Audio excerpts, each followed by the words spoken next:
రేవంత్ రెడ్డి రేపు ఢిల్లీ వెళ్లనున్నారు. 3 రోజుల పాటు ఢిల్లీలో పర్యటించనున్న రేవంత్ రెడ్డి రాహుల్ గాంధీ నేతృత్వంలో ఢిల్లీలో అఖిలపక్ష ఎంపీల భేటీ నిర్వహిస్తున్నారు. ఈ భేటీలో బీసీ రిజర్వేషన్లు, కుల గణన నిర్ణయాలను పవర్ పాయింట్ ప్రజెంటేషన్ ఇవ్వనున్నారు. రేవంత్ రెడ్డి ఇండియా కూటమి మద్దతు కూడగట్టి కేంద్రంపై ఒత్తిడి తెచ్చేందుకు ప్రయత్నాలు చేయనున్నారు. పార్లమెంట్లోనూ బీసీ రిజర్వేషన్ల బిల్లుపై ప్రతిపక్ష ఎంపీలు పట్టుబట్టాలని నిర్ణయించారు.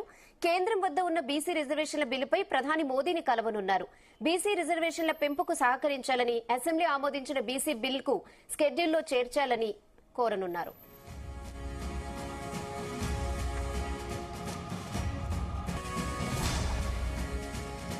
ఇదే విషయంపై మరిన్ని updates chief news coordinator Radhakrishna అందిస్తారు. ఎస్ రాధాకృష్ణ.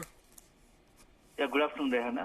సీఎం రేవంత్ రెడ్డి రేపు మరొకసారి ఢిల్లీకి వెళ్లనున్నారు. దాదాపు 3 రోజుల పాటు సీఎం రేవంత్ రెడ్డి ఢిల్లీలో వివిధ స్కెడ్యూల్ ఉంది. సో ఆ స్కెడ్యూల్ లో భాగంగా కేంద్ర పెద్దలను, అదేవిధంగా పార్టీకి సంబంధించిన పెద్దలను కలిసే అవకాశం ఉంది.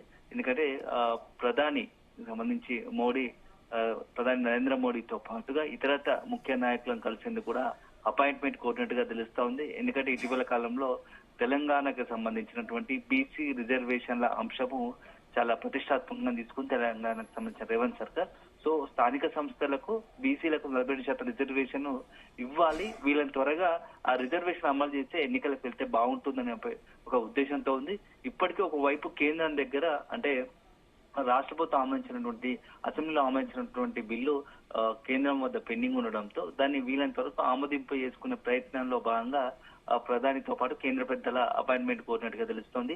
ఒకవైపు ఇది ఉంటే మరోవైపు రాహుల్ గాంధీ ఏదైతే ప్రతిపక్ష నేతగా ఉన్నటువంటి రాహుల్ గాంధీ, కాంగ్రెస్ పార్టీకి సంబంధించినటువంటి కీలక నేత రాహుల్ గాంధీ నేతృత్వంలో ఢిల్లీలో అఖిలపక్షకు సంబంధించినటువంటి ఆల్ పార్టీకి సంబంధించిన ఎంపీల భేటీ నిర్వహిస్తున్నారు. ఈ భేటీ కీలకంగా ముఖ్యంగా ప్రధాన ఎజెండా ఏంటంటే బీసీ రిజర్వేషన్లు, కులగణ నిర్ణయాలను పవర్ పాయింట్ ప్రజెంటేషన్ ఇవ్వనున్నారు.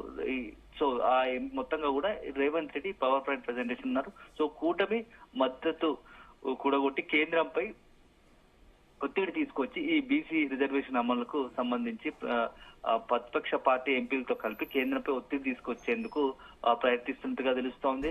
సో కేంద్రం వద్ద ఉన్నటువంటి బీసీ రిజర్వేషన్ బిల్లు పైన ప్రధాని మోడీతో కలవడంతో పాటుగా రిజర్వేషన్ల అంశం చాలా కీలకంగా ఉంది.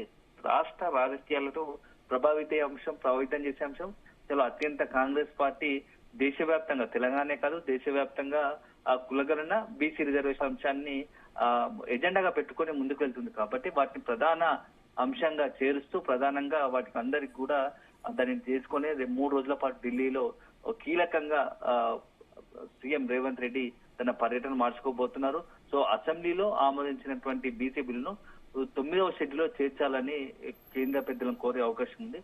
సో ఈ ఢిల్లీ పర్యటన చాలా ఆసక్తికరంగా మారింది. సో చాలా కీలకంగా మారబోతా ఉంది.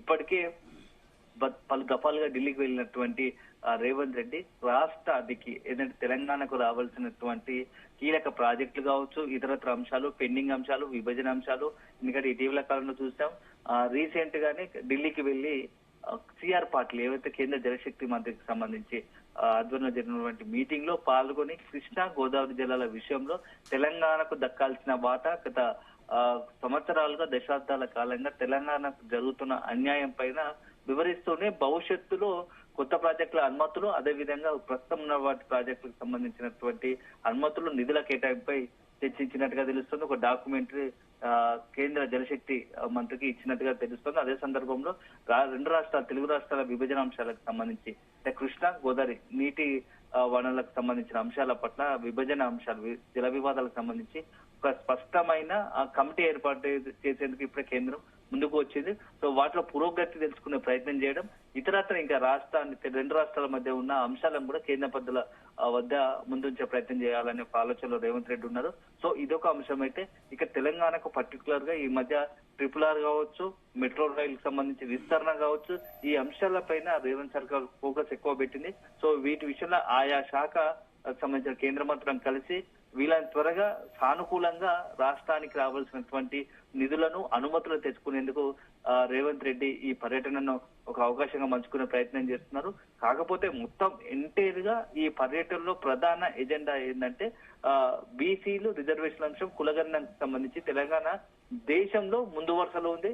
తొలిసారిగానే దేశంలో తెలంగాణ రాష్ట్రమే ఈ కులగణన చేపట్టింది. సో కులగణన చేపట్టి దేశాన్ని అంతా కూడా ఆదర్శంగా మారిందని చెప్పేసి ఇప్పటికే కాంగ్రెస్ పార్టీ కావచ్చు, సీఎం రేవంత్ రెడ్డి పదే పదే చెప్పుకుంటూ వస్తున్నారు. సో మరోవైపు కేంద్రం కూడా ఇప్పుడు కులగణన కూడా అధికారికంగానే ప్రారంభించిన నేపథ్యంలో ఈ కులగణన బీసీ రిజర్వేషన్ అంశానికి సంబంధించి ప్రతిపక్ష పార్టీలకు సంబంధించి అంటే అఖిలపక్ష ఎంపీలకు ఒక ప్రజెంటేషన్ ఇవ్వాలని రేవంత్ రెడ్డి భావిస్తున్నాడు. సో రాహుల్ గాంధీని పిలిచి ఆ విధంగా ఎంపీలకు మొత్తంగా కూడా అఖిలపక్ష ఎంపీలకు ఈ బీసీ రిజర్వేషన్ అంశానికి సంబంధించి ఒక పవర్ పాయింట్ ప్రజెంటేషన్ ఇచ్చి తద్వారా ఆ ఎంపీలతో కలిపి కేంద్ర ప్రభుత్వంపై ఇప్పుడు ప్రస్తుతం సమావేశాలు జరుగుతున్నాయి కాబట్టి ఉభయ సభ పార్లమెంట్ సమావేశాలు జరుగుతున్నాయి కాబట్టి ఈ సమావేశాల్లోనే ఒత్తిడి తీసుకొచ్చే విధంగా మద్దతు కోరే ప్రయత్నం చేస్తున్నట్టుగా తెలుస్తోంది.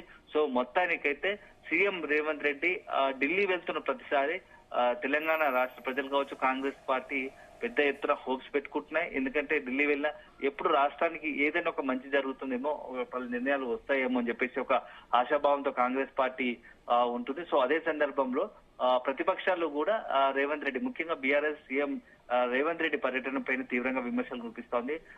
నెలకు 2-3 సార్లు పదే పదే ఢిల్లీకి వెళ్తున్నారు తప్ప ప్రయోజనం లేదు.